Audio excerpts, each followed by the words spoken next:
कुछ ट्रांसजेंडर्स ने खुद ही सेक्स को अपना सोर्स ऑफ अर्निंग बना लिया है, यानी वो चाहते यही हैं कि उन्होंने देखा कि जी ये भी यही कर रहा है तो हम भी ये करें। ख्वाहिशों की खुद की मर्जी होती है।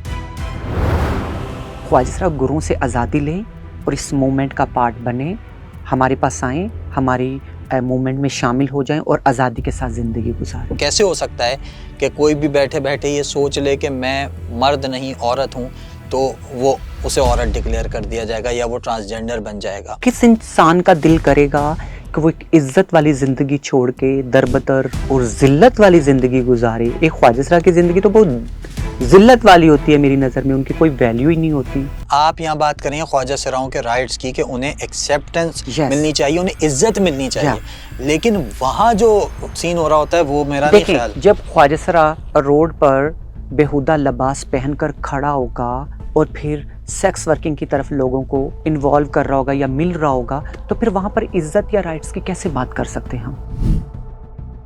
आज 2026 में ख्वाजा सिरा कम्युनिटी में कितने परसेंट ख्वाजा सिरा गरीब हैं और कितने अमीर हैं? देखिए कैटेगरीज हैं, जो बैगिंग कर रहे हैं वो भी बहुत अमीर होते हैं, लेकिन एक दिखलावे की ज़िंदगी गुजार रहे होते हैं। मैंने एक डॉक्यूमेंट्री बनाई थी ट्रांसजेंडर्स पर, जिस पर बहुत सारे फीडबैक मुझे मिले, कुछ कमेंट्स की सूरत में, कुछ मैसेजेस की सूरत में, क्योंकि ट्रांसजेंडर वो कम्युनिटी है जिससे मुतालिक कई मिथ्स थी जिनको मैंने अपनी डॉक्यूमेंट्री में क्लियर करने की कोशिश की। कुछ सवालात जो आपके हैं और कुछ सवालात जो अब भी उस डॉक्यूमेंट्री के बाद बाकी हैं, उनके जवाबात लेने के लिए मैंने इनवाइट किया है एक ट्रांसजेंडर को ही, और वो पाकिस्तान की फ़र्स्ट ट्रांसजेंडर लॉयर हैं। तो उन्हीं से पूछते हैं उनके मसाइल भी और उन्हीं से लेते हैं आपके और अपने सवालात के जवाब भी। अच्छा निशा, आज आपको सब जानते हैं एक लॉयर की हैसियत से, लेकिन आप लॉयर बनने से पहले वो जो उसका सफ़र है जो तय करके आप इस मकाम तक पहुंची, वो क्या है? शुरू से शुरू करते हैं। देखिए कि आपने वर्ड यूज़ किया निशा। निशा की एक कहानी बहुत स्ट्रगलिंग वाली है। नाम लेना बहुत आसान होता है। निशा आज एक वकील है, कोर्ट में आती है, लेकिन अगर निशा को देखा जाए तो बड़ी दर्दनाक स्टोरी है मेरी ये ब्लैक कोट पहनने के पीछे 10 से 15 साल की स्ट्रगल है। और वो स्ट्रगल जिसमें मेरे साथ मेरे पेरेंट्स नहीं थे, मेरे बहन भाई नहीं थे, कोई भी मेरा रिश्तेदार नहीं था, मेरी ट्रांस कम्युनिटी ने मुझे सपोर्ट किया, तो आज मैं यहाँ पर पहुँची हूँ। हमारी कम्युनिटी का ये होता है कि बचपन पे अगर हम जाएँ तो हमें पता ही नहीं होता कि हमारा बचपन कैसा है। हमारी वही रंगीनियाँ, बहन भाइयों के साथ खाना पीना, घर में रहना, खेलना कूदना, सेम आपकी तरह मेरी भी लाइफ थी। जैसे जैसे वक्त गुजरता गया, अच्छा मैं अपनी फैमिली की बहुत लाडली थी, बहन भाई मुझसे बहुत प्यार करते थे। शायद मुझे लगता है कि मैं थोड़ी स्पेशल थी, या शायद मुझे लगता है कि मैं थोड़ी पढ़ाई में लायक थी, मेहनती थी, मुझे लगता है। ये चीज़ें भी मैं कभी-कभी कोड करती हूँ, अपने आप से ही जब सवाल करती हूँ तो शायद वर्ड्स यूज़ करती हूँ। तो जब मैं 5th और 6th क्लास में थी, छठी क्लास या 5वीं, आई थिंक, मुझे अभी याद नहीं है, तो मेरे क्लासमेट्स मुझे मायूब नामों से पुकारते थे। शर्मीली, रीमा, नरगिस। शुरू में मुझे बहुत बुरा लगता था, मेरा एक अपना नाम है, एक मेरी अपनी शनाख्त है, तो डिफरेंट चीज़ों को मेरे साथ मुंसलिक करना या मेरे नाम के साथ अटैच करना मुझे कभी-कभी बहुत दुःख देती थी ये चीज़ें। अक्सर मैं घर पे बात भी करती थी, वो कभी सुनी, कभी अनसुनी करके इग्नोर कर देते थे। वक़्त गुज़रता रहा। हाँ, लेकिन उस बचपन में ये था कि मैं घर में जो गुड़ियाँ होती हैं, वो खेलना, कुकिंग का काम करना, घर के काम करना, इस तरह के काम मैं अपनी फैमिली में करती थी। लड़कों में कम बैठना, ये चीज़ें थी। तो जब मैं लड़कों के साथ खेलती थी, जो हमारी जो मेरे नेबर्स के जो थे या मेरे कज़न्स थे जिनके साथ मैं खेलती थी, वो मुझे कहते थे, यार तुम लड़कों की तरह बात करो, यार तुम लड़कों की तरह चला करो, यार तुम लड़कों की तरह अपने आप को करो, ये क्या है कि तुम लड़कियों वाली हरकतें करते हो? तो मुझे बहुत बुरा फ़ील होता था। और बाय गॉड मैं बता रही हूँ कि मैंने बहुत दफ़ा ट्राई किया कि मैं खुद को लड़कों की तरह करूं। मैंने बहुत एक्टिंग की अपनी लाइफ में, लड़का बनने की बहुत एक्टिंग, लड़कों की तरह चलना, लड़कों की तरह बात करना, पर नहीं कर सकते थे। ये तो खुदा की तरफ से मेरे अंदर था। तो इसमें मेरा तो कोई, मैं खुद को तो कभी ब्लेम नहीं दे सकती। किस इंसान का दिल करेगा कि वो एक इज्जत वाली ज़िंदगी छोड़ के दरबदर और ज़िल्लत वाली ज़िंदगी गुजारे। एक ख्वाजा सरा की ज़िंदगी तो बहुत ज़िल्लत वाली होती है मेरी नज़र में, उनकी कोई वैल्यू ही नहीं होती। तो खैर वक्त गुजरता गया।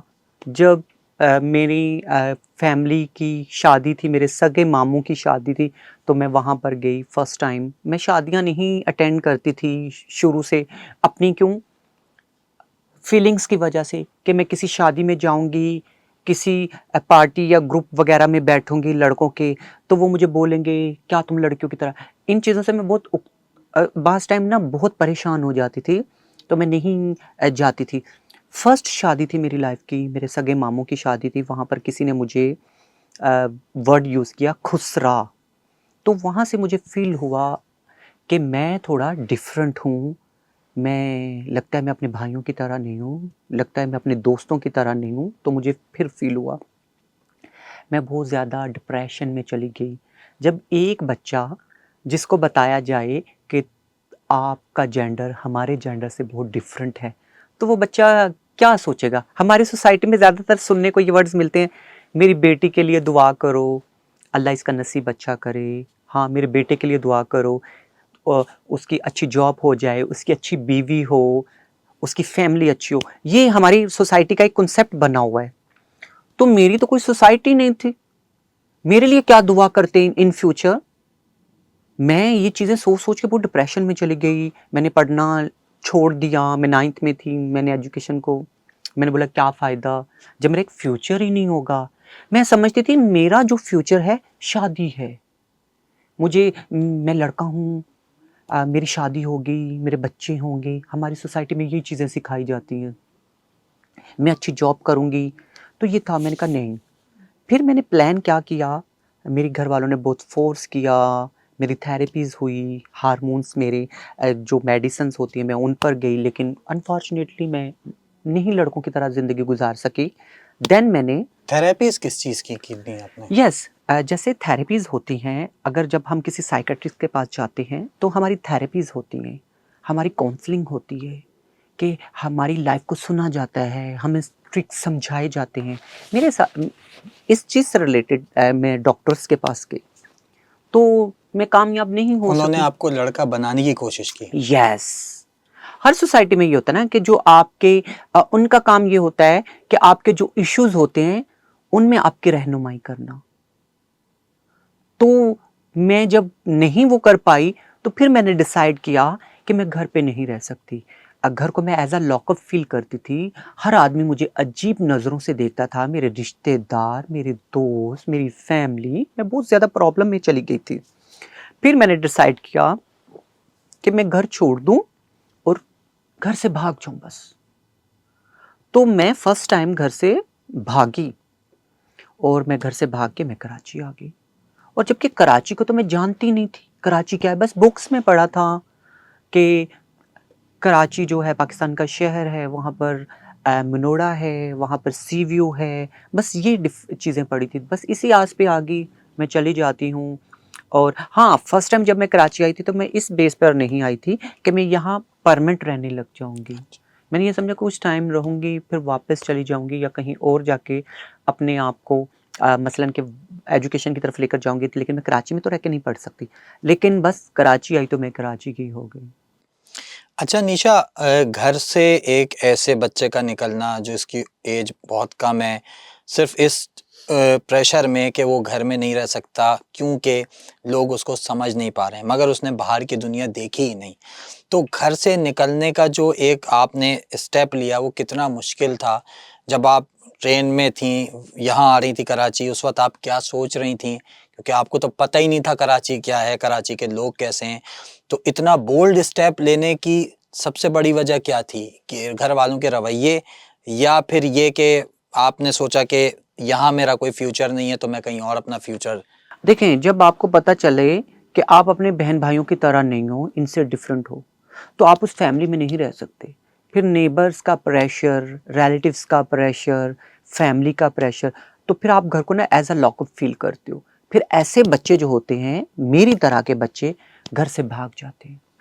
वो जब घर छोड़ते हैं, उन्हें नहीं पता होता कि सोसाइटी क्या है, माशरे में जब हम घर की दीवार से बाहर जाएंगे तो हमारे साथ क्या होगा, उनको नहीं पता होता। मैं बताती हूँ कि इतना भयानक वो होता है सीन लाइफ में कि बच्चे घर से निकलते हैं, गलत राह रवी की तरफ चले जाते हैं, ड्रग्स में चले जाते हैं और उसके बाद गलत हरकतों पे लोग लगा देते हैं। हमारी सोसाइटी में अगर हम घर छोड़ते हैं ना, तो हमारे लिए कोई भी इस तरह का पॉइंट नहीं होता जहाँ पर जाकर हम सेफ ज़िंदगी गुजार सकें। पॉइंट्स मीन्स कि कोई ऑर्गेनाइजेशन या कोई इंस्टीट्यूट या कोई ऐसा इदारा या गवर्नमेंट की तरफ से कोई ऐसा शेल्टर हमारे लिए नहीं होता पाकिस्तान के अंदर। हम अपनी मदद आप के तहत रोडों पर परेशानी की ज़िंदगी गुजारते हैं, लोग हमें यूज़ करते हैं, हम ड्रग्स पे लग जाते हैं, पुलिस वाले हमें रोडों से उठा लेते हैं। क्यों? हम बहुत छोटी एज में नादान होते हैं, हमारे पास आईडी कार्ड नहीं होता, हमारे पास जो थोड़े बहुत पैसे होते हैं वो हमारी चुरा लिए जाते हैं, हमारे मोबाइल छीन लिए जाते हैं, तो हम एक मुर्दा हालत में अपनी ज़िंदगी गुजारे होते हैं। इतनी ज़्यादा रिजेक्शन होती है सोसाइटी में, ये हमें सोसाइटी की तरफ से ही पहला गिफ्ट दिया जाता है। जब एक बच्चा घर से दरबदर हो जाता है ना, फिर वो एजुकेशन नहीं ले सकता। सोसाइटी अक्सर मुझे ब्लेम कर रही होती है, ख्वाजा पढ़ सकते हैं, ख्वाजा जॉब कर सकते हैं, ख्वाजा इज्जत से रह सकते हैं। अगर ख्वाजा सेक्स ही क्यों करते हैं भाई? एक ख्वाजा जो होता है एक ख्वाजा के साथ सेक्स नहीं करता, हमेशा एक मर्द ही ख्वाजा के सेक्स करता है। फिर मर्द को ब्लेम क्यों नहीं किया जाता? हर दफ़ा ख्वाजा को ही ब्लेम किया जाता है। हाँ, ख्वाजा अपना पेट भरने के लिए मजबूरी में क्या करे, और इतने बैरियर्स हैं सोसाइटी में, ख्वाजा को एक दीवार के साथ लगा दिया गया होता है। आईडी कार्ड ख्वाजा का नहीं होता, एजुकेशन ख्वाजा के पास नहीं होती, जॉब्स ख्वाजा के पास नहीं होती, कोई स्टेपन्स गवर्नमेंट की तरफ से ख्वाजा को नहीं मिलता, कोई स्किल्स डेवलपमेंट इदारे ख्वाजा के लिए नहीं बनाए गए होते। तो फिर ख्वाजा करेंगे क्या? वो वही करेंगे ना जो उनको आसान लगेगा या जो वो कर सकते हैं। तो फिर इस तरह होता है। फिर सोसाइटी में जब ख्वाजा आते हैं तो वो गलत कामों की तरफ चले जाते हैं, फिर उनको सुधारना या उन पे काम करना बहुत मुश्किल होता है। मैं कहती हूँ कि छोटे बच्चे को उसके लिए तो काउंसलिंग की जाए, उसके लिए सेफ शेल्टर मुहैया किया जाए, उसके खाने पीने का ख्याल किया जाए, उसको स्किल्स की तरफ लेकर आया जाए। ये गवर्नमेंट को चाहिए, या जो ऑर्गेनाइजेशंस काम कर रही हैं ख्वाजा को, उनको चाहिए पाकिस्तान के अंदर वो इस तरह करें, ताकि ख्वाजा सिग्नल्स पर निशा राव की तरह ना खड़े हों, ताकि वो रोडों पर खड़े होकर भीख ना मांगें। वो रोडों पर खड़े होके, हम रात में देखते हैं जमजमा, तारिक रोड, गुलशन, सफूरा रोड्स पर देखते हैं आधी आधी रात को ख्वाजा सेक्स वर्किंग के लिए खड़े होते हैं। वो क्यों खड़े होते हैं? कभी भी कोई आदमी जाके उनको पूछता है कि तुम्हारी क्या प्रॉब्लम है? बस लोग आसानी से बोल देते हैं फहाशी फैला रहे हैं ख्वाजा रोडों पर।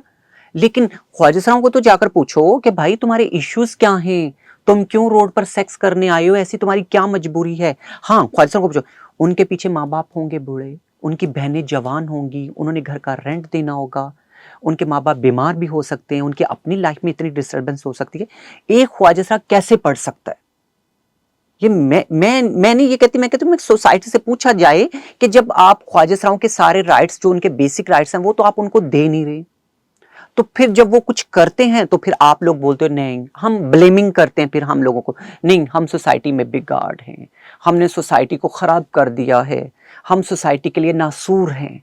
ये चीज़ें फिर हमें सुनने को मिलती हैं।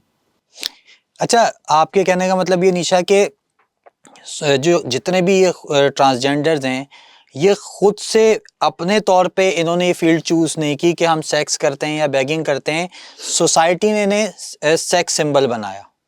यस। अब मैं आपसे एक सवाल करती हूँ, कभी कोई ख्वाजा रोड पे खड़ा होता है, आप उसको इजीली जाके पैसे देंगे? नहीं देंगे। आप उसके पहले जिस्म को नोचेंगे, उसके साथ अपनी हबस जो है जिस्म की वो पूरी करेंगे, फिर उसके बाद आप उसको पैसे देंगे। कभी नहीं मैंने देखा कि एक आदमी आया है, ख्वाजा रोड पे खड़ा है, गाड़ी रोकता है, उसको पैसे देता और चला जाता है। ऐसा कभी नहीं होता। वो ख्वाजा को नोचेगा, इंजॉय करेगा, फिर उसके बाद जाके उसको पैसे देगा। ये सोसाइटी का ही किरदार है। देखें, ख्वाजा तो तब खराब हो या गलत हो, एक ख्वाजा दूसरे ख्वाजा के साथ सेक्स कर रहा हो, चलो फिर तो हम ब्लेम करें कि ख्वाजा ने मुआशरे को खराब कर दिया है, ख्वाजा ये क्या कर रहे हैं रोडों पर। एक मर्द जाता है, वो यूज कर लेता है और बाद में ख्वाजा सरा ही ब्लेम होता है। फिर मर्द का क्या किरदार है इस पूरे पॉइंट में? मर्द का तो कोई किरदार नहीं, मर्द तो फिर महान है। सब कुछ जो गंद हो रहा है वो ख्वाजा सराई कर रहे हैं, मर्द कुछ नहीं कर रहा। मर्द तो फिर इज्जत वाला बन जाता है। जहां पे अगर बात की जाए तो ख्वाजा सरा को ब्लेम कर दिया जाता है। अच्छा, आप कराची आ गई, वापस चलते हैं आपकी स्टोरी में। उसके बाद कराची आने के बाद आपके चैलेंजेस क्या थे? आपने लॉ की डिग्री हासिल करने के लिए क्या किया? हाँ, जब मैं स्टार्टिंग में आई तो मुझे तो समझ ही नहीं थी कि ख्वाजा सरा क्या होता है, गुरु चेला सिस्टम क्या होता है और ख्वाजा सरा अपनी जिंदगी कैसे गुजारता है। मैं सोच भी नहीं सकती। आज भी मैं बात करूंगी तो मुझे रोना आ जाएगा। दर्दनाक क्यामत का मंजर होता है। ख्वाजा सरा रोज जिंदा होता है और रोज मरता है। ऐसी लाइफ ख्वाजा सरा गुजारते हैं। रोज सुबह मेकअप करना, सिग्नल्स पर जाकर भीख मांगना, लोगों से लोग धुतकारते हैं, गालियां देते हैं, धक्के मारते हैं। ख्वाजा सरा ये सारी चीज़ें बर्दाश्त करते हैं। कोई पैसे देता है, कोई पैसे नहीं देता। मैं समझती हूँ कि कोई भी इंसान ये ज़िंदगी खुद से चूज नहीं करता। चलो समझ में आए कि गवर्नमेंट हमें हाउसिंग स्कीम में ख्वाजा सराओं को देगी, या ख्वाजा सराओं को बिजनेस करवा रही है, ख्वाजा सराओं को प्लॉटिंग मिल रही है, या ख्वाजा सराओं को गवर्नमेंट जॉब मिल रही है, फिर तो ख्वाजा सरा बनो, समझ में भी आता है। जब ख्वाजा सरा बनने के बाद आपने इतनी दर्दनाक जिंदगी लेनी है जिसमें सबसे पहले तो आपको ख्वाजा सरा को सिर्फ सेक्रीफाइस ही करना है। ख्वाजा सरा बनने के बाद पेरेंट्स आपके पास नहीं होंगे, फैमिली आपके पास नहीं होगी, कोई भी रिश्ता आपके पास नहीं होगा। ख्वाजा सरा बने, सब लोग ख्वाजा सरा को अछूत की बीमारी समझेंगे कि हम इनके पास बैठेंगे तो हम बदनाम हो जाएंगे, हमारी इज्जत नहीं रहेगी, लोग हमें बुलिंग करेंगे। ये सोसाइटी में ही होता है ख्वाजा सराओं के लिए। ख्वाजा सरा हमेशा अकेले आइसोलेट होते हैं।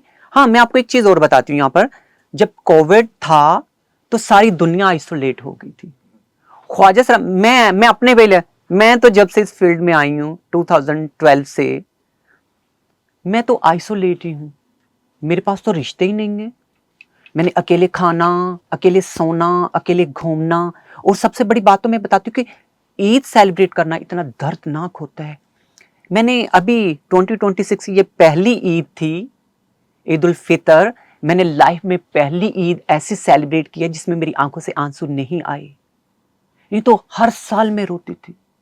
समझो इतनी ईदें मैंने अपनी फैमिली के साथ नहीं की, अपने बहन भाइयों के साथ सेलिब्रेट नहीं की। ये किससे? ये सोसाइटी से। सोसाइटी ख्वाजा सरा को एकदम आइसोलेट कर देती है, एक दीवार के साथ लगा देती है। तो ख्वाजा सराओं के साथ तो ऐसा ही होता है। आपने क्या किया अपनी लॉ की डिग्री के लिए? कौन सी जॉब की, क्या किया? जॉब तो ख्वाजा सराओं को नहीं मिलती, तो आपने डिग्री हासिल करने के लिए कमाया कैसे, क्या करती थी? हाँ, अभी बहुत अपॉर्चुनिटीज हैं ख्वाजा सराओं के लिए इस टाइम। अब ख्वाजा सरा पढ़ लिख कर नौकरियां कर रहे हैं, इज्जत से बिजनेस कर रहे हैं, सोसाइटी में एक मुकाम है इस टाइम 2026 में। लेकिन अगर हम बैकलैश जाएं 2005 2010 में अगर हम देखें तो ख्वाजा सराओं के पास वो रिस्पेक्ट नहीं थी, एजुकेशन नहीं थी। किसी भी डिपार्टमेंट में हम ख्वाजा सराओं को नहीं देखते थे, प्राइवेट सेक्टर हो या गवर्नमेंट सेक्टर हो, नहीं, ना किसी स्कूल कॉलेज यूनिवर्सिटी में ख्वाजा सरा हमें नजर नहीं आते थे। हाँ, उस टाइम पे सिर्फ ख्वाजा सरा क्या कर सकते थे? सिर्फ भीख मांग सकते थे। मेरे पास कोई ऑप्शन ही नहीं था सोसाइटी में। मैंने भी बैगिंग ही स्टार्ट की। जब स्टार्टिंग में मैं आई, शुरू में बहुत अजीब लगता था। अपना ज़मीर मारना पड़ता है, अपनी इज्जत नीलाम करनी पड़ती है। सोसाइटी में लोग धुतकारते हैं जब आप किसी से भीख मांगो। लोग समझते हैं कि हम बहरूपिये का रोल, किरदार जो होता है वो कर रहे हैं, लेकिन ऐसा नहीं होता। हमारी बहुत मजबूरी होती है, पेट भरने के लिए बहुत कुछ करना पड़ता है। लेकिन हाँ, मुझे शुरू से शौक था कि मैं पढ़ूं। जब मैंने बैगिंग की 1-2 साल गुजर गए तो मैंने सोचा चलो निशा कुछ पढ़ लेते हैं, कल को काम आ जाएगा पढ़ना। तो मेरे आसपास के जो लोग होते थे, आज भी सिग्नल्स पर बैगिंग कर, वो कहते हैं निशा सट ला गई है, भीख मांगेगी गर्मी में और फिर ये पैसे पढ़ाई पे लगाएगी, और ख्वाजा सरा तो बस भीख ही मांगेंगे। ख्वाजा सराओं के लिए पाकिस्तान के अंदर कोई ऐसी जॉब्स नहीं है, इज्जत नहीं है, पागल हो गई है। लेकिन नहीं, मुझे लगता था नहीं, अगर आप तालीम हासिल करोगे ना तो एक ना एक दिन आपको अच्छा मुकाम ज़रूर मिलेगा। मुझे बस अल्लाह पे उम्मीद थी। देखिए, एक तो अल्लाह ने मुझे ऐसा बना दिया, ऊपर से मेरे पास रिश्ते ना रहे। मैं अल्लाह को ब्लेम नहीं कर रही, लेकिन मुझे लगता था ये मेरी किस्मत में लिखा हुआ है और मैं मेरे साथ ये सब कुछ मैं ये फेस करूँगी, मुझे ऐसा फ़ील होता था। फिर भाई मैं बैगिंग करती थी, 2-3 साल के बाद मुझे ख़्याल आया कि मुझे पढ़ना चाहिए, फिर मैंने इंटर किया। सुबह में मैं बैगिंग करती थी, शाम में मैं प्राइवेट पढ़ती थी। फिर मैंने इंटर हुआ, फिर मेरा ग्रेजुएशन हुआ। जब मेरा ग्रेजुएशन हुआ, फिर मुझे बहुत उम्मीद होगी अल्लाह से कि एक मुझे आज भी याद है जब मेरा बीए का रिज़ल्ट आया था तो एक बंदे ने बोला अब तो तुम एमए एमपीए की सीट पर भी खड़ी हो सकती हो। ये बहुत पुरानी बात है 2012 आई थिंक यस 2012 में मुझे किसी ने कहा अब तो तुम एक एमए एमपीए की सीट पर भी खड़ी हो सकती हो। भाई अभी तो तुम ग्रेजुएट हो गए हो। अच्छा उस टाइम मुझे नहीं लगता था कि मैं कुछ करूँगी। और ये जो आज मैंने काला कोट पहना है ना, ये बस मुझे अल्लाह ने पहनाया है, मेरा इसमें कोई किरदार नहीं है, मैंने बस स्ट्रगल किया है। तो फिर ये था कि मैंने ग्रेजुएशन कर लिया, उसके बाद कम्युनिटी को सिग्नल से या रात में सेक्स वर्किंग के दौरान पुलिस ख्वाहिशों को उठाकर मोबाइल में ले जाती थी, मारती थी। तो फिर मैं पुलिस स्टेशन जाती थी, एप्लीकेशनें अच्छा। लिखती थी और फिर मैं हॉस्पिटल्स जाती थी ख्वाहिशों के साथ। वहाँ पे उनकी जो होती थी उनकी रिपोर्ट्स होती थी, वो मैं देखती थी, चीज़ें देखती थी, एप्लीकेशनें लिखना, उनको बताना। तो फिर मुझे कम्युनिटी मुझे लीडर समझती थी, लेकिन हालाँकि मैं लीडर नहीं थी, मैं भी उन्हीं की तरह एक छोटी-सी थी। लेकिन चलो पढ़ती थी, थोड़ा शऊर था, तो वो समझते थे पढ़ी लिखी है, इसमें सूझ-बूझ है, ये हमारी काम करेगी। तो फिर मुझे किसी ने कहा, मेरे किसी दोस्त ने कि तुम लॉ की तरफ आ जाओ। तो मैंने पहली दफ़ा मैंने डायलॉग उसको बोला नहीं मुझे वकील नहीं बनना। मैंने उसको ये बोला कहते क्यों नहीं बनना? मैंने बोला नहीं मैं बार-बार गुनाह नहीं कर सकती। वो कहता क्या मतलब? मैंने बोला अब मैं भीख माँग के गुनाह कर रही हूँ। इस्लाम में भीख माँगना जायज़ नहीं है।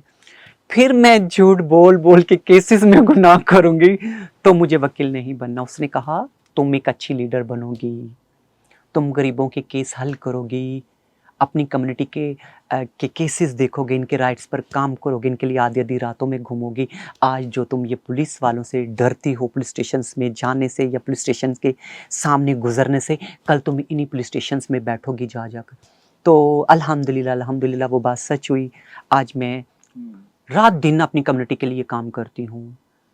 पुलिस स्टेशंस हों, कोर्ट्स हो, कहीं भी हो, तो मुझे अच्छा प्राउड फ़ील होता है। तो इस तरह मेरी लॉ की तरफ मेरी तवज्जो हुई। लेकिन अब मैं लगता है कि ये जो मैं पहले अल्लाह को ब्लेम कर देती थी स्टार्टिंग में, मुझे क्यों ऐसा बना दिया? मेरे अंदर क्यों इतनी अ, कमियाँ, कोताहियाँ मेरे अंदर ही क्यों? मेरे और भी तो बहन-भाई थे, मेरे रिश्तेदार थे। लेकिन आज मुझे पता चला नहीं, अल्लाह ने मुझे किसी काम के लिए चूज़ किया था। वो काम आज अल्लाह मुझसे ले रहा है। मेरे बहुत से लोग जो कराची के अंदर हैं, उनको मुझसे उम्मीदें हैं, वो आधी-आधी रातों को मुझे कॉल करते हैं, तो मुझे बड़ा अच्छा लगता है। अभी मैं एक रिसेंटली अभी का बात है 8-10 दिन पहले, मेरी एक ख्वाहिशरा बच्ची की मुझे कॉल आई जिन्ना हॉस्पिटल से। हम्म। मुझे कॉल की और मुझे कहती है, निशा मैं गायनी वार्ड जिन्ना में खड़ी हूँ। मैंने बोला जी बोलें। निशा ये गार्ड मुझे अंदर नहीं जाने दे रहा, मेरी भाभी को बेटा हुआ है, मुझे वो देखना है। ओ, और मैं कोर्ट में थी, मैं हल्का-सा मुस्कुराई, तो मैंने बोला अच्छा गार्ड को फ़ोन दो मैं उससे बात मैंने गार्ड को बोला मैं निशा राव वकील बात कर रही हूँ। ये बच्चा मेरा है, इसको प्लीज़ आप अंदर जाने दें, ये अपनी भाभी का जो बच्चा है उसको देखेगा। तो वो गार्ड भी मुस्कुराया, उसने बोला कि अभी मेडिसिन्स का टाइम है वार्ड में, जैसे ही आधे घंटे में मेडिसिन खत्म होती तो मैं इसको अंदर भेजूँ। देखो कि मुझे खुशी होती है कि लोग अपने छोटे-छोटे कामों के लिए मेरी कम्युनिटी ख्वाहिशा इतनी भोली है कि देखो कि ऐसे कामों के लिए भी मुझे कॉल्स कर रहे होते हैं।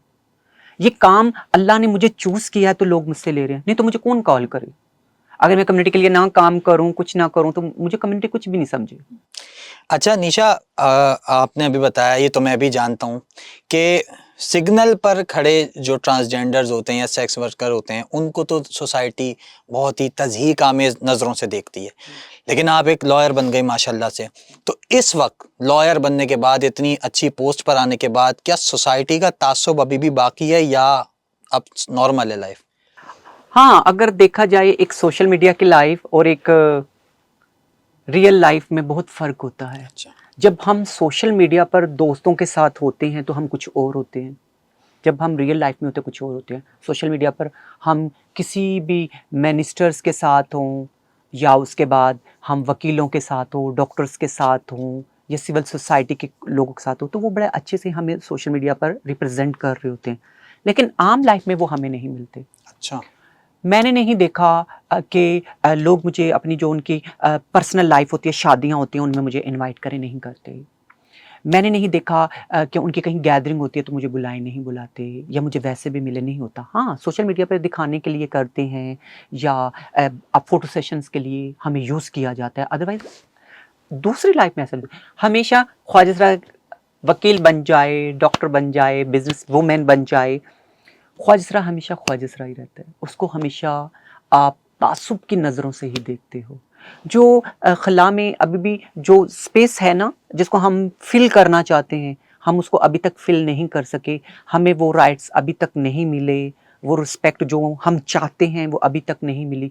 अक्सर मैं देखती हूँ कि ख्वाजा के जो पेरेंट्स होते हैं, ख्वाजा अपनी पूरी फैमिली का बर्डन उठाया होता है, उनको बेगिंग भीख मांग के मंथली पैसे भेजते हैं अपने पेरेंट्स को, बहन भाइयों को। बहुत दुख की बात है कि जब हम देखते हैं ख्वाजा भीख मांग मांग के, गर्मी सर्दी नहीं देखता, पैसे जमा करता है, बहन की शादी का जहेज़ बनाता है। बहन की शादी के जब दिन नज़दीक आते हैं तो उसको उसी शादी में जाने से मना कर दिया जाता है। सिर्फ ये कहकर मना कर दिया जाता है, तुम ख्वाजा हो, रिश्तेदार आएंगे, वो क्या बोलेंगे, हमारी इज्जत ख़राब हो जाएगी। मुझे इतना अफ़सोस होता है जब इस तरह के केसेस मेरे पास आते हैं जिसमें ये कहा जाता है मैंने अपनी बहन का सब कुछ बना दिया, मैंने इलेक्ट्रॉनिक्स का सामान ले दिया, मैंने कंप्लीट जहेज़, फर्नीचर, ईच एंड एवरीथिंग सब चीज़ें लेकर दे दी, लेकिन मैं नहीं गई। हाँ, मेरे रिश्तेदार आएँगे और मेरे घर वालों की बेइज़्ज़ती होगी, उनकी इज़्ज़त ख़राब होगी। तो मुझे बहुत दुःख होता है कभी-कभी कि देखो कि एक इंसान सब कुछ कर रहा है, उसका पैसा माँ-बाप को चाहिए, लेकिन वो नहीं चाहिए। देखें हमारी कितनी बदकिस्मती है, हम ऐसे मुआशरे में रहते हैं, जहाँ पर ख्वाजा का पैसा तो आपको चाहिए, लेकिन वो ख्वाजा नहीं चाहिए। कितनी गलत बात होती है ये। एक और वाक़या मैं यहाँ पर कोट करूँगी हैदराबाद का। वो अपनी फैमिली का सारा खर्चा अफ़ोर्ड कर रही थी, ख्वाजा बच्ची, मैं उसका नाम नहीं लूँगी। देन जब उसकी डेथ हुई, तो उसकी फैमिली ने उसकी डेड बॉडी लेने से इनकार कर दिया। ओह! मुझे इतना अफ़सोस हुआ इस बात से कि एक बच्ची आप लोगों को हफ्ते में, मंथली 10 दिन 5 दिन जो माँ-बाप को पैसे चाहिए तो बहन-भाई को देती है, लेकिन उसकी डेड बॉडी से आपको इतनी नफ़रत। उन्होंने बोला नहीं, ये आप खुद इसको, इसका जो कफ़न-दफ़न है वो आप खुद करें। ख्वाजाओं को बोला हम इसको नहीं लेकर जा सकते, हमारी इज़्ज़त ख़राब हो जाएगी। मुझे बहुत अफ़सोस हुआ। No doubt, no doubt. इसमें तो देखें कोई शक ही नहीं, कोई गुंजाइश ही नहीं शक की, डाउट की, कि हमारी सोसाइटी ने कभी भी ख्वाजा सिरा को ना इज्जत दी, ना उसको वो मकाम दिया, एक इंसान भी नहीं समझा। एक हमेशा सेक्स टॉय समझा या फिर हकारत की नज़र से देखा, एक भिखारी समझा। हमारी सोसाइटी ने किसी भी ट्रांसजेंडर को इतनी अपॉर्चुनिटी दी ही नहीं कि वो इन दो ऑप्शंस के अलावा कोई तीसरा काम कर सके। लेकिन 2018 में एक बिल पास हुआ था, ट्रांसजेंडर प्रोटेक्शन एक्ट, ठीक है ना। उसमें हुकूमत ने तमाम राइट्स दिए, कहा कि हमने ये राइट्स दे दिए, जॉब का, वोट देने का हक, एजुकेशन हासिल करने का हक, हेल्थ का। लेकिन उसमें एक क्लॉज थी, सेक्शन 2 नंबर 3, वो ये थी कि any person who thinks that he she is a transgender, he can become and declare himself कि वो ट्रांसजेंडर है। इस पर उलमाए कराम को इख्तिलाफात हुए, JUIF और जमात इस्लामी ने इस पर प्रोटेस्ट भी किया कि ये कैसे हो सकता है कि कोई भी बैठे बैठे ये सोच ले कि मैं मर्द नहीं औरत हूँ, तो वो उसे औरत डिक्लेयर कर दिया जाएगा या वो ट्रांसजेंडर बन जाएगा। तो मुझे आप ये बताइए, क्योंकि ये ऐसा कहा भी जाता है कि बहुत से मर्द होते हैं जो ट्रांस बन के घूम रहे होते हैं, तो ये क्लॉज लाने की वजह क्या थी और इस पर आप क्या कहेंगी कि आप इससे एग्री करती हैं जो उलमाए कराम कह रहे हैं, या जो और इसके जो अगेंस्ट में जो बात कर रहे हैं उनसे एग्री करती हैं, या आप कहती हैं कि ये क्लॉज होना चाहिए?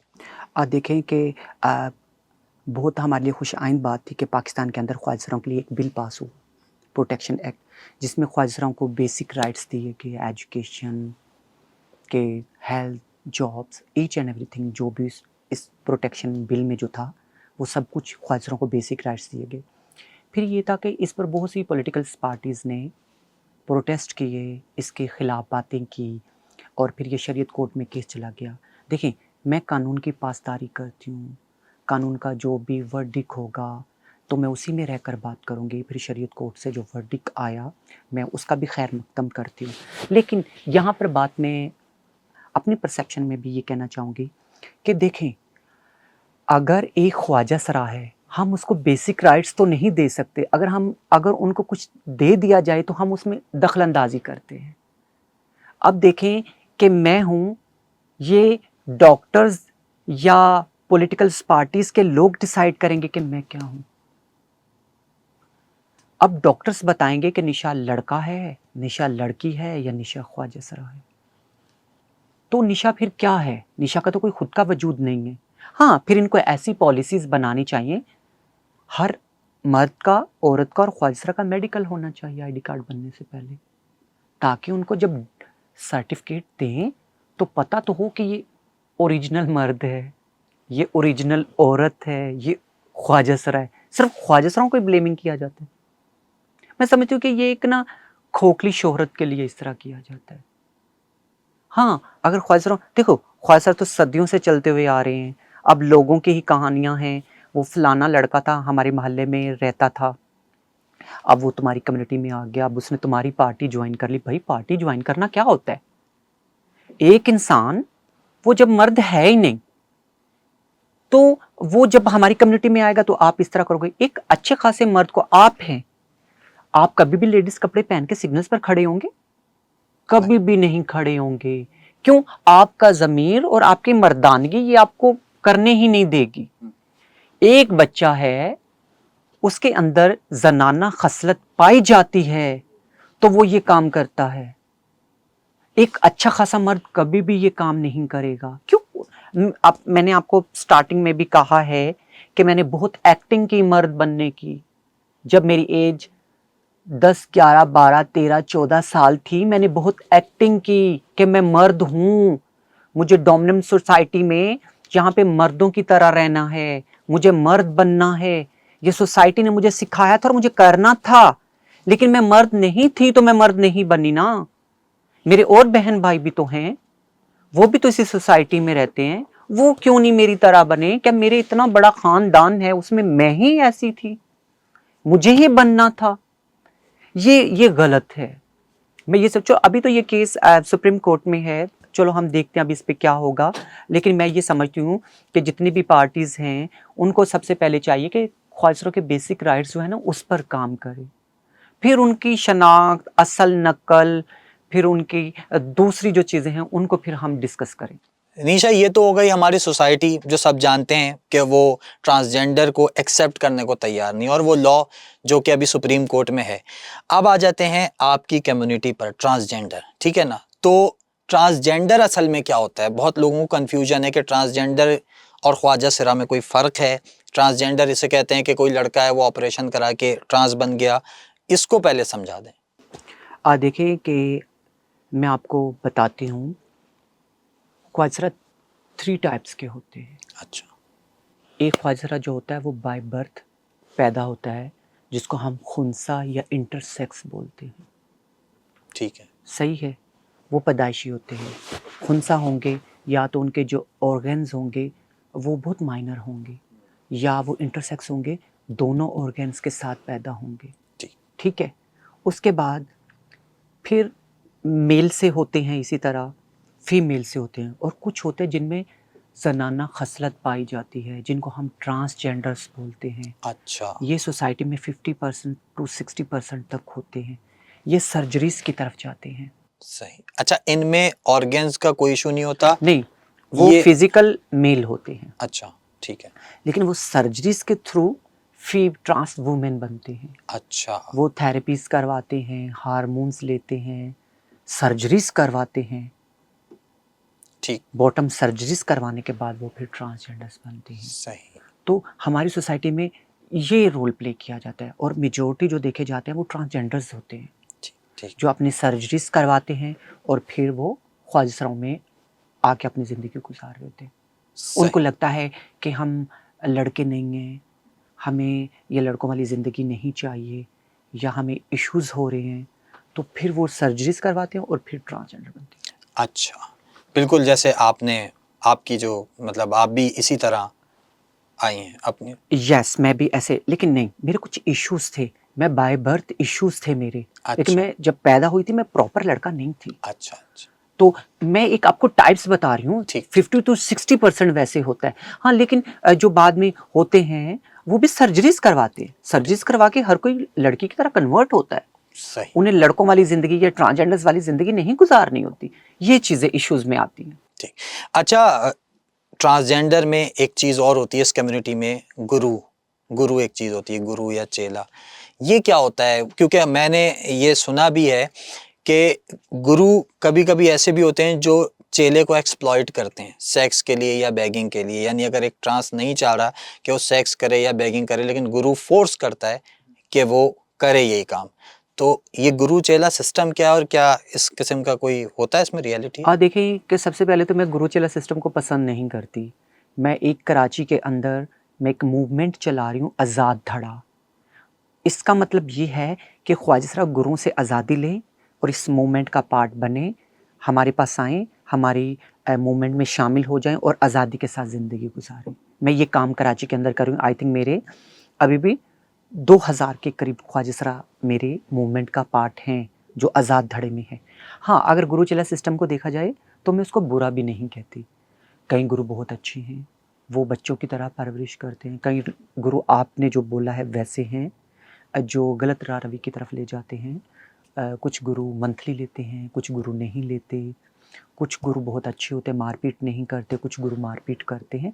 ये एक सोसाइटी में ना एक मसलन के ख्वाहिशों को बताया, जैसे हम घर से निकलेंगे तो हम किसी के बुजुर्ग के पास जाएंगे, उसकी वो हमारा गुरु होगा, हम उसके स्टूडेंट होंगे, चेला होंगे और हम अपनी ज़िंदगी गुजारेंगे। लेकिन होता है ना, कभी होता है किसी के पेरेंट्स बहुत अच्छे होते हैं, किसी के पेरेंट्स बहुत स्ट्रिक्टली होते हैं, इसी तरह गुरु चेला सिस्टम में भी होता है। लेकिन आज का जो फास्ट दौर है, यहाँ पे मैं समझती हूँ कि गुरु का किरदार इतना स्ट्रॉन्ग नहीं है, अच्छा, चेला खुद बहुत स्ट्रॉन्ग होता है। कि सोशल मीडिया का दौर है, उनकी अपनी मर्जी है, वो क्या करेंगे, पढ़े लिखे ट्रांसजेंडर्स हैं और मेजोरिटी जो आजकल देखा जाए तो सेक्स वर्किंग की तरफ जाते हैं। ईजी अर्निंग है ना, जॉब नहीं करनी, रोडों पर बैगिंग नहीं करनी, रात को डांस करके तशद्दुद का निशाना नहीं बनना, तो सेक्स ईजी लगता है उनको। तो इसलिए ख्वाजा सरा जो आजकल कर रहे हैं वो ज़्यादातर सेक्स वर्किंग की तरफ है। मैं समझती हूँ ये गलत है, इस तरह नहीं करना चाहिए। ख्वाजा सरा को फ्यूचर नहीं है, उनका फ्यूचर सेफ नहीं है, लेकिन फिर भी अब वो गलत कामों की तरफ इन्वॉल्व है। अच्छा, ये आपने सेक्स की बात की तो पहले तो मैं मानता हूँ हम कि जब 2000 था, 2005 था, उस वक्त ट्रांसजेंडर्स के पास ना वो राइट्स थे, ना सोशल मीडिया था। आज बकौल आपके 2026 में ये राइट्स भी हैं, सोशल मीडिया की पावर भी है। तो क्या ऐसा नहीं है कि कुछ ट्रांसजेंडर्स ने खुद ही सेक्स को अपना अर्निंग सोर्स ऑफ अर्निंग बना लिया है? यानी वो चाहते यही हैं कि उन्होंने देखा कि जी ये भी यही कर रहा है तो हम भी ये करें, या उनको अभी भी फोर्स किया जा रहा है कि नहीं नहीं नहीं, अभी तो कोई फोर्स किसी को नहीं कर सकता, इतना स्ट्रॉन्ग टाइम चल रहा है। ख्वाहिशों की खुद की मर्जी होती है। सोशल मीडिया इतना स्ट्रॉन्ग है, हाँ, लोग अगर सोशल मीडिया को अच्छे तरीके से यूज़ करें तो फ़ायदा ले सकते हैं, लेकिन ख्वाहिशों उसको गलत वे में यूज़ कर रहे हैं तो वो अपनी लज्जत की खातर या अपना फ्यूचर नहीं सामने देख रहे तो वो कर रहे हैं। किसी की रोक टोक नहीं होती, अपनी मर्ज़ी आपके तहत है। मैं कराची में रहती हूँ, हर ख्वाहिशा की अपनी मर्ज़ी है। कोई इश्यूज़ होते हैं मुझे बताते हैं, मैं उनके इश्यूज़ देखती हूँ, पुलिस स्टेशन में, हॉस्पिटल में, उनके नेबर्स के साथ, बिल्डिंग्स में, अपार्टमेंट्स में, कच्ची आबादियों में, हर जगह मैं जाती हूँ। लेकिन नहीं, ख्वाहिशा अब मज़बूत हैं, पहले से ज़्यादा अच्छे काम कर सकते हैं, अच्छी ज़िंदगी गुजार सकते हैं, लेकिन नहीं, वो जो उनका मन है वो वही कर रहे हैं। मैं और आप उनको फ़ोर्स नहीं कर सकते, मैं और आप उन पे कोई सख्ती नहीं कर सकते, तो जो उनका मन करेगा वो वही करेंगे। अच्छा, इस वक्त कराची में कितने ख्वाजा सिरा होंगे? तादाद कितने होंगे आप? ये मुझे इतना आइडिया नहीं है कि कितने होंगे। आई थिंक मुझे लगता है कि 10,000 से ज़्यादा ही होंगे। 10,000 से ज़्यादा, चलें 10,000 रख लेते हैं। तो मुझे आप ही बताइए कि इन 10,000 में से कितने ख्वाजा सिरा जो हैं उनका सोर्स ऑफ अर्निंग सेक्स है? मुझे लगता है कि 80% ख्वाजा सराओं का, बदकिस्मती से मैं ये कह रही हूँ, 80% जो ख्वाजा सरा कराची के अंदर रह रहे हैं, उनका सेक्स से ही मैं समझती हूँ कि उनकी रोज़ी-रोटी चल रही है। और ये जो सेक्स होता है ये कहाँ, कौन सी तबके करते हैं, एलीट, मिडिल क्लास या बिल्कुल गरीब, कौन कौन से? भाई मर्द करते हैं, मर्द करते हैं, और ज़्यादातर वो मर्द आते हैं जो ज़्यादातर शादीशुदा मर्द होते हैं या ओवर एज मर्द होते हैं। आपको पता है कि कराची में ज़्यादातर आउटसाइडर लोग होते हैं, तो हर तरह का मर्द आता है। ज़रूरी नहीं है कि एलीट क्लास है या मिडिल क्लास या गरीब तबका, नहीं, हर तरह के मर्द आते हैं उनके पास। हम अगर ये बैतुल मुकर्रम मस्जिद से थोड़ा पहले जाएं तो वहाँ पर मुझे लगता है कि वो सन फ्रांसिस्को स्ट्रीट है पूरी, वहाँ जो लगता ही नहीं है कि वो कराची, लगता है मैं अमेरिका में आ गया, क्योंकि वहाँ माशाल्लाह ख्वाजा सिरा जो ड्रेसिंग करते हैं और उनके पास जो कस्टमर होते हैं सारे मर्द ही होते हैं, लाजमी सी बात है, कोई ख्वाजा सिरा तो होते नहीं है। तो अभी मैंने कल बैठा हुआ था वहाँ पर, तो मैंने देखा जैसे ही 10 बजे 10:30 हुए, पुलिस की वैन्स आई और उन्होंने बंद कराना शुरू कर दिया कि भाई टाइम हो गया, शॉप्स वगैरह शॉप्स लॉकडाउन की बंद वजह कर से, दो, yes। लॉकडाउन की वजह से बंद और कर दो। ख्वाजा सराओं को मना नहीं किया। वो उनको तो देखें कि फिर आपने गुलशन का नाम लिया और सबसे पहले आपने माशाल्लाह क्यों बोला? ख्वाजा सराओं की ड्रेसिंग की वजह से। माशाल्लाह पर तो मुझे बहुत ज़्यादा पॉइंट आउट किया गया है।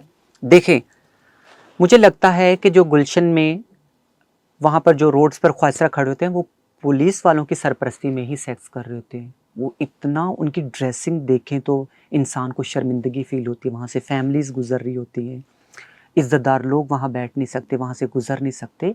ये चीज़ें मैं समझती हूँ आईजी सिंध को इसका नोटिस लेना चाहिए कि आया कि वहाँ पर अजीज़ भट्टी पुलिस स्टेशन लगता है कि उनकी सरपरस्ती में ऐसा सब कुछ हो रहा है। क्योंकि देखें, आप यहाँ बात करें ख्वाजा सिराओं के राइट्स की कि उन्हें एक्सेप्टेंस Yes। मिलनी चाहिए, उन्हें इज्जत मिलनी चाहिए, Yeah। लेकिन वहाँ जो सीन हो रहा होता है वो मेरा नहीं ख्याल। देखें, जब ख्वाजा सरा रोड पर बेहुदा लिबास पहनकर खड़ा होगा, हाँ, और फिर सेक्स वर्किंग की तरफ लोगों को इन्वॉल्व कर रहा होगा या मिल रहा होगा, तो फिर वहाँ पर इज्जत या राइट्स की कैसे बात कर सकते हैं हम? पहले हमें अपनी कम्युनिटी को सुधारना होगा, उनको मसलन के सही रास्ते की तरफ लेकर आना होगा, तो फिर ही हम कुछ इस तरह कर सकते हैं ना ख्वाजा पर राइट्स पर। अगर हम कहीं भी जाके किसी कॉन्फ्रेंस में, किसी मीटिंग में जाकर हम बात करते हैं तो वो पहले यही कहते हैं कि पहले आप ख्वाजा को सुधारें तो सही। अच्छा, एक चीज़ और मैं आपको बताती हूँ, अगर कोई जॉब्स आती हैं ख्वाजा के लिए प्राइवेट सेक्टर्स में या किसी प्रोजेक्ट में, तो ख्वाजा जॉब ही नहीं करते। वो बोलते हैं कि हमें 40-50 हज़ार रुपया ये देंगे, हम इतना तो एक रात में कमा लेते। वो जॉब ही नहीं करते, बोलते कौन गर्मी में उठे, कौन जाए, कौन जॉब करे और मंथली ऐसे गुर्बत में गुजारे। ये ख्वाजा मुझे खुद कहते हैं, मैं उनको बोलती ना फलानी जगह जॉब है आप कर लें, फलानी जगह जॉब है आप करें, वो बोलेंगे नहीं हमें जॉब की नीड नहीं है। अच्छा, ये भी हमारी कम्युनिटी का एक, समझो कि एक उन्होंने एक अपना माइंडसेट बना लिया। अच्छा निशा, ये जो 80% आप कह रही हैं सेक्स करते हैं ख्वाजा सिरा, 10,000 में से 80% सेक्स करते हैं, इन 80% में से कितने परसेंट को HIV होगा? देखिए, मैंने HIV पर तो काम नहीं किया, एक चीज, लेकिन अगर ये है कि अगर हम यहाँ पर अगर हम 10 लोगों को बुलाए सेक्स वर्किंग जो करते हैं, उनमें से 7 लोगों को HIV एड्स होगा। अच्छा, इतना ज़्यादा कराची के अंदर ये रेशो है, लेकिन इस पर इतनी ज़्यादा ऑर्गेनाइजेशन HIV पर काम कर रही हैं, लेकिन वो मुझे लगता है वो नाकाम है इसकी रोकथाम के लिए। वो प्रॉपर इस तरह का कोई सिस्टम नहीं कर रही, सिर्फ सेक्स की तरफ नहीं लेकर जा रही, जिससे मज़ीद ख्वाजा सिराओं में बीमारियां फैल रही हैं। और ये ख्वाजा सिरा जो और ये ट्रांसजेंडर्स DHA में भी सेक्स कर रहे हैं, ये ट्रांसजेंडर दूसरे एरियाज़ में भी सेक्स कर रहे हैं, और एक दिन में 2 बार तो ये करते ही होंगे। ज़्यादा, एक ख्वाजा सिरा दिन में मुझे लगता है 4 से 5 लोगों को मिलता होगा। आपको मैं एक और इंटरेस्टिंग बात बताती हूँ, जो ख्वाजा सिरा डिफेंस में किसी ख्वाजा सिरा से सेक्स कर रहा है ना, अगली दफ़ा वो सेक्स करने गुलशन में चला जाएगा, उसी रोड की पट्टी पर जिसका आपने जिक्र किया। क्यों भाई? वो मर्दों को एंजॉय करना है। अच्छा, आज उसके साथ, कल उसके साथ, परसों उसके साथ, इस तरह समझो कि क्लाइंट एक ही होगा, लेकिन वो ना पूरे सर्कल में घूम रहा होगा। अच्छा, ये सीन है। अगर उस क्लाइंट को HIV है तो वो उसको भी लगा देगा, उसको भी लगा देगा और उसको भी लगा देगा। अगर इस ख्वाजा सिरा को HIV है तो क्लाइंट इसको मिला है, इससे इसने HIV का कैरियर यस, इसको भी लगाएगा, इसको भी लगाएगा। वो ये सीन है। अच्छा, ऐसा नहीं है कि इंडिविजुअल लोग आते हैं और उसके बाद वो किसी दूसरे ख्वाजा सिरा से नहीं मिलते। ऐसा नहीं है, ग्रुपिंग वाला सीन है यहाँ। अच्छा हाँ अच्छा, एक चीज़ और है जो मैं पूछना चाह रहा हूँ आपसे। हम अगर 10 साल पहले की बात करें, 5 साल पहले की बात करें, 8 साल पहले, तो हम ये मानते भी थे और ये बात हकीकत भी थी कि ख्वाजा सिरा कम्युनिटी बहुत गरीब थी। वो बेगिंग करते थे और उनका गुजारा इस पर होता था। लेकिन आज 2026 में ख्वाजा सिरा कम्युनिटी में कितने परसेंट ख्वाजा सिरा गरीब हैं और कितने अमीर हैं? देखिए, कैटेगरीज हैं। जो बैगिंग कर रहे हैं वो भी बहुत अमीर होते हैं, लेकिन एक दिखलावे की ज़िंदगी गुजार रहे होते हैं। अगर हम सिग्नल्स पर देखेंगे, ख्वाजरा रोज़ के 3-4 हज़ार रुपया ईज़िली अर्न करते हैं सिग्नल्स पर, ईज़िली। जो मार्केट्स, दुकानों पर दे, ईज़िली मैं कह सकती हूँ कि 4-5 हज़ार रुपया या 3,000 ईज़िली ख्वाजरा रोज़ कमाता है। अच्छा। और जो सेक्स करते हैं वो मैं बता ही नहीं सकती, वो मैं काउंट ही नहीं कर सकती वो कितना कमाते होंगे। और जो डांस वाले हैं उनका आप वीडियोस देखते ही हैं। जब हमारी सोसाइटी में ख्वाजा सरा आसानी से बगैर मेहनत किए इतना पैसा कमा सकता है, तो वो बिजनेस या मेहनत या स्ट्रगल क्यों करेगा? स्ट्रगल करने के लिए हमेशा पहले पैसा लगाना पड़ता है, बिजनेस करने के लिए पहले पैसा लगाना पड़ता है, एजुकेशन हासिल करने के लिए पहले पैसा लगाना पड़ता है, फिर वेट करना पड़ता है, तो फिर जाके आप पैसा कमाने की तरफ आते हैं। इतना कुछ करने के बाद एक ख्वाजा सरा आसानी से सिग्नल से बैगिंग कर रहा है, घर में बैठ के सेक्स वर्किंग कर रहा है, रोड पे खड़ा होकर सेक्स वर्किंग कर रहा है, तो वो बिजनेस क्यों करेगा? वो नौकरी क्यों करेगा? तो फिर यही कॉन्सेप्ट तो हमें चेंज करना है। अच्छा, एक चीज़ मैंने नोट और की है कि जब मैं छोटा था, मैं ख्वाजा सिरा को देखता था, तो ख्वाजा सिरा कोई आम सा, मतलब मेरे जैसा, किसी और मर्द जैसा लगता था, उसकी अगर बॉडी की बात करूं। लेकिन आज ख्वाजा सिरा जो मैं देख रहा हूँ वक्त के साथ साथ, उनकी बॉडी बहुत ट्रांसफॉर्म हो गई है, जैसे एस्थेटिक्स वगैरह कराना। ये तो ये कितने महंगे होते हैं और कोई आम आदमी इनको अफोर्ड कर सकता है? यानी आम खातून, कोई औरत इसे अफोर्ड कर सकती है? नहीं, अफोर्ड नहीं कर सकते। मेरी खुद की बहुत सर्जरीज हुई हुई हैं, मेरे फेस सर्जरी हुआ है, बहुत एक्सपेंसिव है मेरा फेस। मेरे चिन, चिक्स, नोज, फॉरहेड, ये सर्जरीज हैं, इन पे बहुत लाखों में पैसे लगे हुए हैं, तो मैं दूसरों की क्या बात करूँगी। आम बंदा हमारी सोसाइटी में हैंड टू माउथ है। घर चलाना मर्दों के लिए, औरतों के लिए बहुत टफ होता है, तो वो अब सर्जरीज या ट्रीटमेंट्स की तरफ नहीं जा सकते, और ये ख्वाजसरा ही मैं समझती हूँ अफोर्ड कर सकते हैं। और देन मेरा एथेटिक्स क्लिनिक है, शायद मैं इस वजह से भी इस तरह के ट्रीटमेंट्स करवाती रहती हूँ, या ख्वाजसरा भी करवाते हैं बहुत कराची में। तो ये बहुत एक्सपेंसिव ट्रीटमेंट्स हैं। समझो कि कराची के अंदर 80% ख्वाजसराओं के ट्रीटमेंट्स हुए हैं फेस के, 80% से भी ज़्यादा ही लगा लो। बस जो बैगिंग कर रहे हैं वो नहीं करवाए होगा, उनके अलावा जितने और हैं जो डांस कर रहे हैं या वैसे रूल्स, सब की स्किन्स पर, फेस पर ट्रीटमेंट हुए हैं। इस वक्त जब बिल कानून बन चुका है, चाहे उस पे इख्तलाफात हों, इस वक्त ख्वाजा सिरा को सोसाइटी एक्सेप्ट करे ना करे वो एक अलग डिबेट है, उस पर भी बात हो सकती है। लेकिन आज जो ख्वाजा सिरा ये सेक्स या बैगिंग कर रहे हैं, ये वही प्रेशर है सोसाइटी का जो आप पर था, या ये इनकी खुद की भी चॉइस बन चुकी है? सबसे पहले तो मैं बताऊंगी कि मेरा निशा राव पॉडकास्ट है।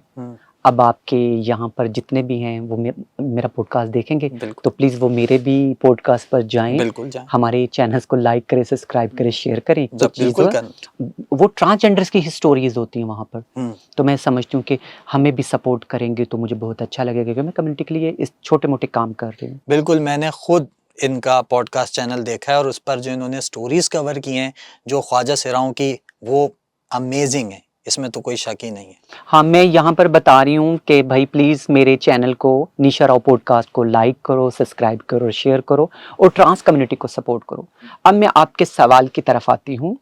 देखें, ख्वाजा सरा मजबूर हैं, आज भी बहुत मजबूर हैं। जितनी मैंने बातें की हैं सब मजबूर नहीं हैं, कुछ ख्वाजा सरा बहुत मजबूर हैं। जो मजबूर हैं सेक्स करने के लिए, हम उनके लिए कुछ नहीं कर सकते सोसाइटी में। जो ख्वाजा पढ़ना चाहते हैं, उनके पास पाकिस्तान के अंदर फ्री एजुकेशन नहीं है, वो नहीं पढ़ सकते। कुछ ख्वाजसरा जॉब्स करना चाहते हैं लेकिन उनकी इतना मेरिट या उनमें इतनी प्रोफेशनल डिग्रीज नहीं है, वो जॉब नहीं कर सकते। जब ईद का दिन होता है हम बहुत परेशान होते हैं। आप लोग ईद का दिन बहुत अच्छे से सेलिब्रेट करते हो और हमारे लिए ईद का दिन एक क़यामत का मंज़र होता है। क्यों? हमारे रिश्ते नहीं होते, दोस्त नहीं होते, फैमिलीज़ नहीं होती, आसपास के लोग भी ईद पर इतने बिज़ी होते हैं, वो हमें कॉल्स नहीं कर सकते। तो खुदारा पाकिस्तान के अंदर ख्वाजसरों को सपोर्ट करें। शुक्रिया।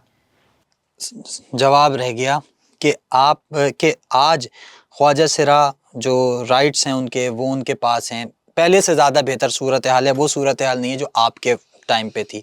तो आज जो ख्वाजा सिरा बेगिंग कर रहे हैं या सेक्स कर रहे हैं या डांस कर रहे हैं, वो सोसाइटी के प्रेशर में कर रहे हैं या ये उनके लिए ईजी सोर्स ऑफ इनकम हो गया इसलिए कर रहे हैं? देखिए, सोसाइटी का तो प्रेशर है ही। अगर society business they, jobs they, हमने कोई ख्वाजसरा देखा है किसी की शॉप हो सदर में, नहीं। गुलशन में, डिफेंस में मोबाइल शॉप, होटल हो, चाय वाला ढाबा हो, कुछ भी नहीं है। सोसाइटी सपोर्ट ही नहीं करती ख्वाजसराओं को, कुछ करने का मौका ही नहीं देती। तो ख्वाजसरा जो ये कर रहे हैं, बिल बन गया, राइट्स मिल गए, सब कुछ हो गया, लेकिन ख्वाजसरा अभी भी वहीं खड़े हैं जो आज से 10-15 साल पहले खड़े थे। आज भी ख्वाजसरा वहीं पर ही हैं। अगर ख्वाजसराओं को मौका दिया जाए तो मैं समझती हूँ वो ये सब कुछ छोड़ सकते हैं। बिल्कुल ठीक कहा आपने निशा राव। और हर सोसाइटी में कोई ना कोई मसले होते हैं, लेकिन अनफॉर्चुनेटली हमारी सोसाइटी ही मसाइल में पूरी तरह से मसलों का शिकार है। मगर ये हमारी सोसाइटी की पहली जिम्मेदारी है कि वो हर ट्रांसजेंडर को एक्सेप्ट करे, उतनी ही इज्जत दे जितना वो मुस्तहक है, क्योंकि कोई ट्रांसजेंडर नहीं, कोई मर्द और औरत नहीं, सबसे पहले इंसान है। ठीक है, तो हर इंसान डिज़र्व करता है कि उसे इज्जत और मेरिट के ऊपर मौका मिले। दूसरी चीज़ ये कि कुछ चीज़ें आपकी कम्युनिटी में भी हैं जिनको आपने खुद हाईलाइट किया, जिनको ओवरकम करना बहुत ज़रूरी है, जिसमें सबसे ज़्यादा ये सेक्स और उससे फैलता हुआ HIV।